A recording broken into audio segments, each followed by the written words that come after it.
And that's part of this honor thing we're talking about, isn't it? In the past, we just chopped them at the knees. And God is not wanting us to do that. He's wanting us to help them to stand back up again. The blood of Jesus has covered all sin, has covered us.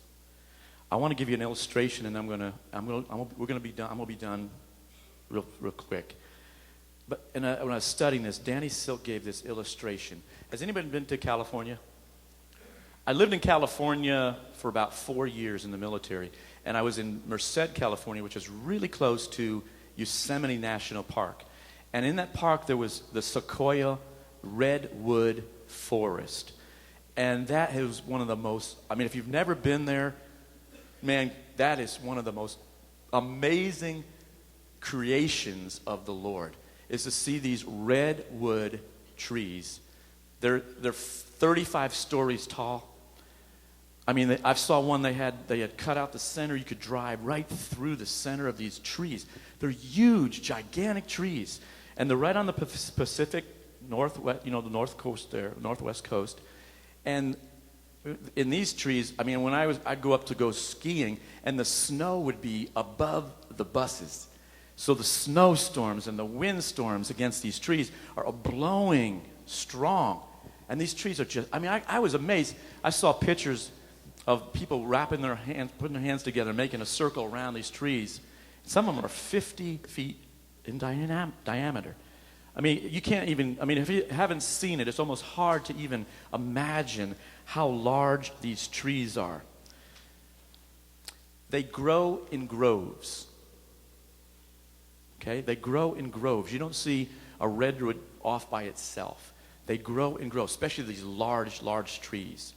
One of the interesting things about these trees, they have no taproot.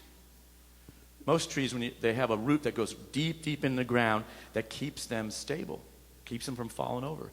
These 35-foot trees that are some of them 50 feet in diameter do not have a taproot. Isn't that interesting? I thought that was really interesting. Really interesting. Why don't they just fall over? And why are they not called the redwood toothpicks? Or the laying down forest? Something that big without a taproot.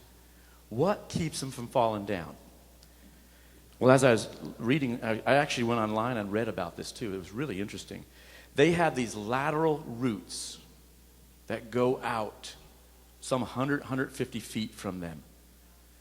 And when they go out, they wrap around the other redwood trees. You hear it?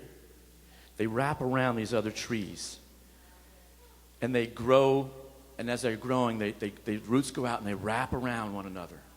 So when those winds come to blow, here's a tree that has no taproot, they stay strong. You know some of these trees are 2,000 years old?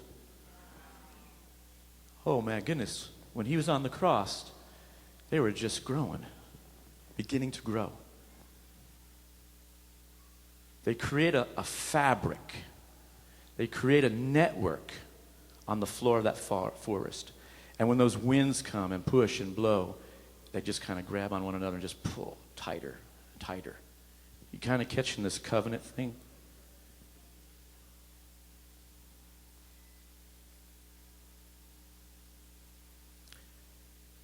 You know what? It's almost like what happens if one goes down, they all go down.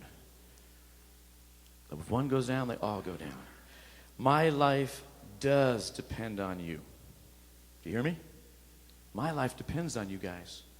And your life depends on me. My success is rooted in your success. And your success is rooted in mine. The purpose of covenant is for us to band together against the storms that would try to trip over. Covenant isn't a rule. It's not a rule. I'm not standing up here and saying, you got to do this. It's something that you don't have to, I can't make you do it. In the Old Testament, there was an external covenant.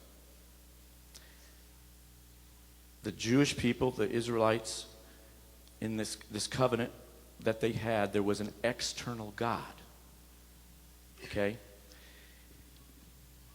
Now, there is an internal covenant and an internal God that we have inside of us. Jeremiah, let's look at Jeremiah 31. I'm going slow again. Dad said go slow. Jeremiah 31.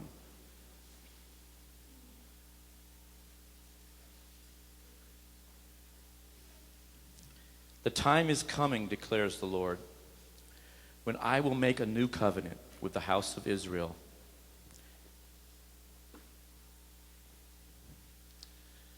And with the house of Judah, it will not be like the covenant I made with their forefathers when I took them by the hand and led them out of Egypt, because they broke my covenant, though I was a husband to them, declares the Lord. This is the covenant I will make with the house of Israel. After that time, declares the Lord, I will put my law in their minds, and I will write it on their hearts. I will be their God, and they will be my people. No longer will a man teach his neighbor, nor a man his brother, saying, know the Lord, because they will all know me. From the least of them to the greatest, declares the Lord. For I will forgive their wickedness and will remember their sins no more. The external governing, the external force, the external voice, the external expectation, the external control of the Old Testament. God moves from the outside to the inside. And now there's no external control. Now there is an internal expectation. Now there is a power on the inside of each one of us, born-again Christians, to reach out and grab hold of each other. Yeah, I like this. This is good. There is now an internal power that reaches from your life to my life, past me to others, and from my life to you. Through our relationships, through our root systems of our interconnection, we begin to build a covenant community. You want honor? You want to give honor? It comes through my ability, my willingness to stay connected to you. It's your choice. It's my choice. To protect our relationships.